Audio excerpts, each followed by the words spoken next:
A gente vai voltar a falar sobre a situação aqui do Brasil. Como a gente informou, o Tribunal Regional Federal da 4ª Região mandou soltar o ex-presidente Lula, preso desde o dia 7 de abril em Curitiba. Vamos lembrar que Lula foi condenado em segunda instância por corrupção passiva e lavagem de dinheiro, no caso do triplex do Guarujá, litoral de São Paulo. E sobre isso a gente vai falar com Gerson Camarote. Camarote, foi uma surpresa essa decisão, essa concessão desse habeas corpus? Foi sim uma surpresa. Não era esperada a decisão de um habeas corpus, até porque já tinha sido analisado pelo plenário do Supremo Tribunal Federal. Leila, bom dia Raquel, bom dia a todos. Tinha sido analisado, você veja, foi um processo longo do ex-presidente Lula, condenação em primeira instância, condenação em segunda instância pelo próprio Tribunal Regional Federal da 4ª Região. O ex-presidente Lula tinha sido, inclusive, solicitado um habeas corpus ao Superior Tribunal de Justiça. Foi depois o colegiado do Tribunal Superior de Justiça analisou e depois o próprio plenário do Supremo Tribunal Federal. Então, é uma surpresa. Se você perguntar assim, a decisão de um desembargador em período de plantão da soltura tinha sido solicitado mais uma vez habeas corpus ali de um grupo, era do deputado Paulo Teixeira, do deputado Paulo Pimenta e do deputado Damus. Então, são 3 petistas que tinham entrado com essa solicitação entrada já na sexta-feira e concedida nesse domingo de forma imediata. É uma decisão da Justiça, cumpra-se a decisão da Justiça. O reflexo político, eu acho que esse é o mais importante nesse momento, para o PT dar um gás. Nesse momento de pré-candidatura do ex-presidente Lula, o PT insiste em fazer a candidatura do Lula, então isso daí dá um gás para a movimentação do ex-presidente Lula solto. Tem que ver até quando e como vai ser, se vai ter ainda uma análise depois, posterior, pelo próprio tribunal, tem que ver como é que vai ser isso. As notícias estão chegando agora.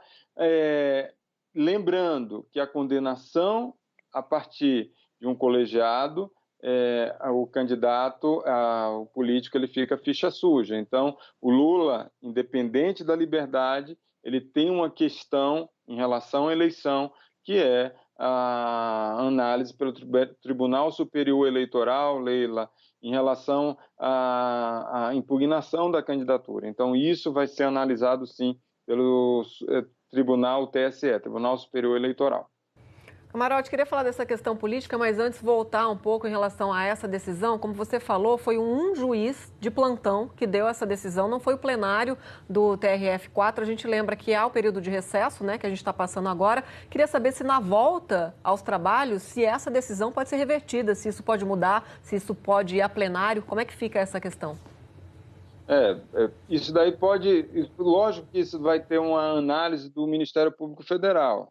Então, a Procuradoria que está no caso deve também tomar suas providências.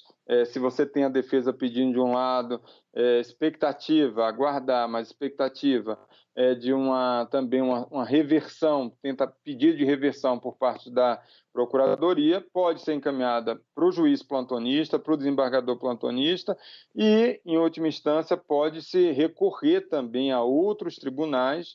E tem o Superior Tribunal de Justiça, pode recorrer em última instância ao Supremo Tribunal Federal, que está de plantão, a ministra Carmen Lúcia. Já houve, voltando a ressaltar aqui, uma decisão de 6-5, negando o habeas corpus pelo plenário do Supremo Tribunal Federal.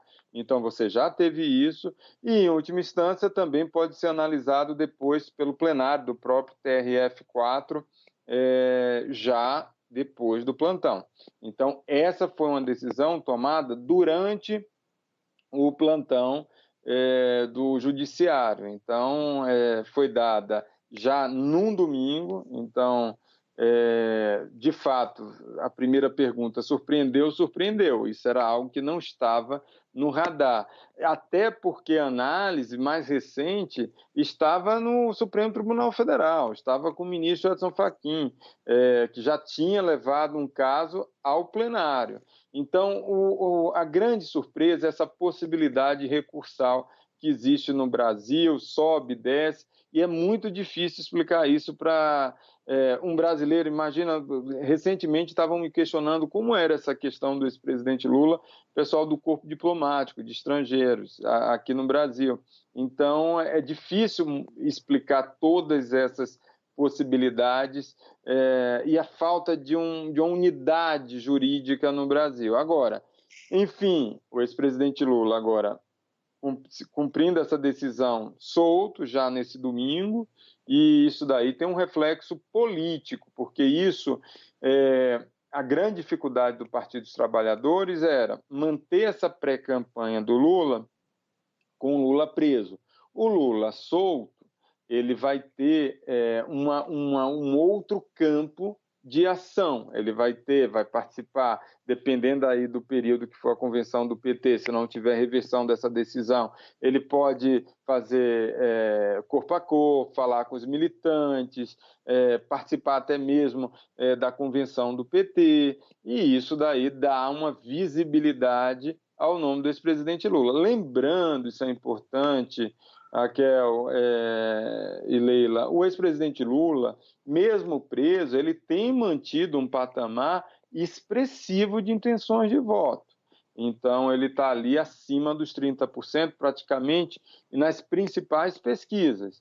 Então, mesmo ele preso, aquele eleitorado petista, que equivale ali a cerca de 1/3 do eleitorado brasileiro, ele tem sido fiel ao ex-presidente Lula. É lógico que quando o Lula sai na simulação, o Haddad ele se beneficia pouco, cai bastante as intenções de voto, o eleitor do Lula se divide com Marina, Ciro Gomes. Então, mas quando o Lula aparece na chapa, na pesquisa, ele tem um índice muito elevado. Então, isso daí deve ser utilizado agora pelo PT e deve ser muito usado pelo PT em relação a isso. Agora, também vale um registro aqui, eu acho que é importante. O PT ele tem criticado muito a justiça, dizendo que Lula é perseguido da justiça, tem feito todo o discurso, que eles chamam de narrativa, que é o roteiro do Partido dos Trabalhadores,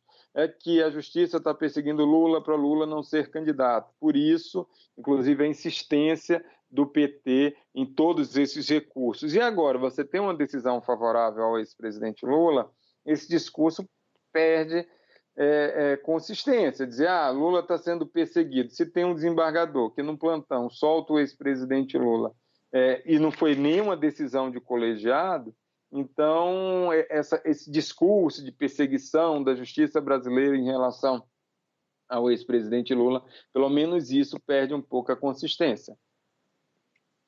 Bom, o Camarote, como você disse, o Ministério Público deve recorrer, né? Houve, então, o acolhimento aí desse recurso, deve haver um novo recurso agora por parte do Ministério Público questionando essa decisão desse desembargador do Rogério Favretto.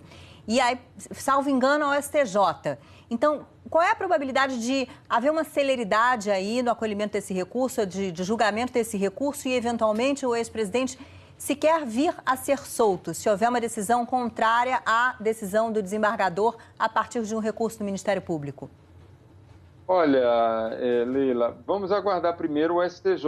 O plantão, você pega da outra vez, já tinha, vamos lembrar, já teve um caso semelhante do próprio ex-presidente Lula.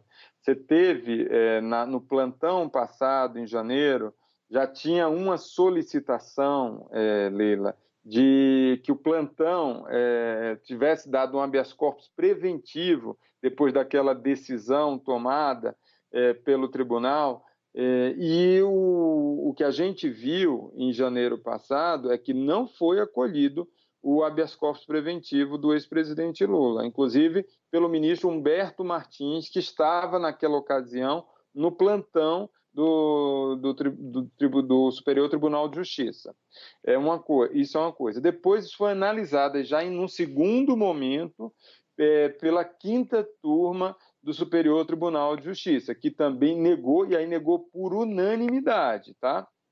Então, você tem duas possibilidades de recurso. Você tem possibilidade de recurso ao STJ e depois as duas partes, tá? Isso daí é tanto para o Ministério Público Federal como para a defesa do ex-presidente Lula. Pode recorrer para o STJ e depois para o Supremo Tribunal Federal. No Supremo Tribunal Federal, quem está de plantão é a ministra Carmen Lúcia. Ministra Carmen Lúcia, que na votação do habeas corpus, ela fez parte daqueles 6 ministros do grupo que votou negando o habeas corpus ao ex-presidente Lula. Então, você tem as possibilidades recursais. Normalmente, a análise em plantão é muito rápida e, principalmente, é uma análise rápida quando se trata de uma questão tão urgente como é caso de habeas corpus. Lógico que isso daí poderia ter sido analisado antes, foi uma decisão de plantão.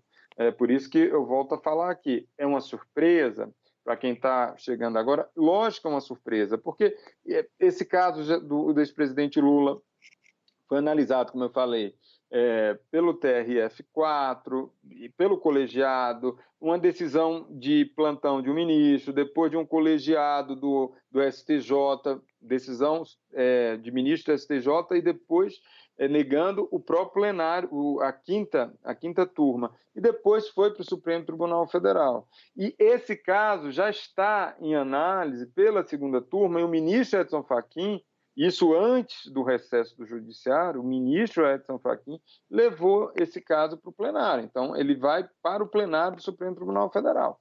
Então, agora, tudo o que vai acontecer são decisões de plantonistas. Então, aguardar o que vai ser agora a avaliação do plantão do STJ e do plantão do Supremo Tribunal Federal.